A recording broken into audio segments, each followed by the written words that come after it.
खूप वर्षांपूर्वी एका छोट्या आणि सुंदर गावाच्या कडेला एक अथांग हिरवेगार जंगल होते. गावातील लोक म्हणायचे की ते जंगल बोलते. त्या गावात मितू नावाचा एक चुणचुणीत आणि जिज्ञासू मुलगा राहत होता. त्याला जगातील नवनवीन गोष्टी जाणून घेण्याची फार ओढ होती. एके दिवशी त्याने आपल्या आजीला विचारले, "आजी, जंगल खरंच बोलतं का गा? मला तर फक्त झाडांचा सरसर आवाज येतो." आजी मायेने हसली आणि म्हणाली, "बाळा, ज्याचं मन स्वच्छ असतं आणि जो निसर्गावर प्रेम करतो त्याच्याशी निसर्ग नक्कीच बोलतो." आजीचे शब्द ऐकून दुसऱ्या दिवशी मितू जंगलात गेला. तो जसा आत शिरला तशी हवेची एक थंड झुळूक आली. झाडे आनंदाने डोलू लागली. अचानक त्याला एक मखमली आवाज ऐकू आला, "घाबरू नकोस मितू, तुझे स्वागत आहे." मितू दचकला आणि त्याने विचारले, "तू कोण आहेस?"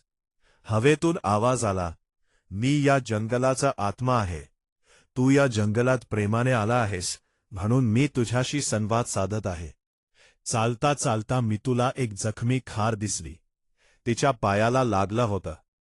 मितूने लगेच आपल्याकडचा रुमाल काढून तिला पट्टी बांधली. ती खार आनंदाने म्हणाली, "मितू, तू खूप दयाळू आहेस." इतक्यात तिथे एक रंगीत पोपट उडत आला आणि म्हणाला, "आता घाबरू नकोस, आम्ही सर्व तुझे मित्र आहोत." पण अचानक निसर्गाचे रूप बदलले. काळे ढग जमा झाले आणि मुसळधार पाऊस सुरू झाला. डोंगरावरून येणारा पाणी नदीला जाऊन मिळालं आणि नदी भरून वाहू लागली.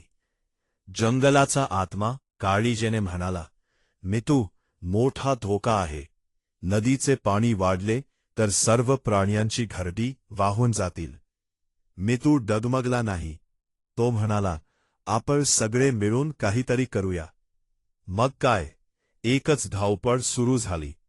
मितूच्या सूचनेनुसार हत्तीने मोठमोठे दगड हलवून पाण्याचा मार्ग अडवला. माकडांनी झाडांच्या पांढ्या आणि पालापाचोळा आणून बांध तयार केला. पक्ष्यांनी उंचावरून उडत सुरक्षित वाट दाखवली. सर्वांच्या एकत्रित प्रयत्नामुळे पाण्याचा प्रवाह दुसऱ्या दिशेला वळला आणि जंगल सुरक्षित राहिले. संकट टळल्यावर जंगलाचा आत्मा प्रसन्न झाला. त्याने मितूला एक जादुई बी दिले आणि सांगितले, "हे तुझ्या गावात लाव."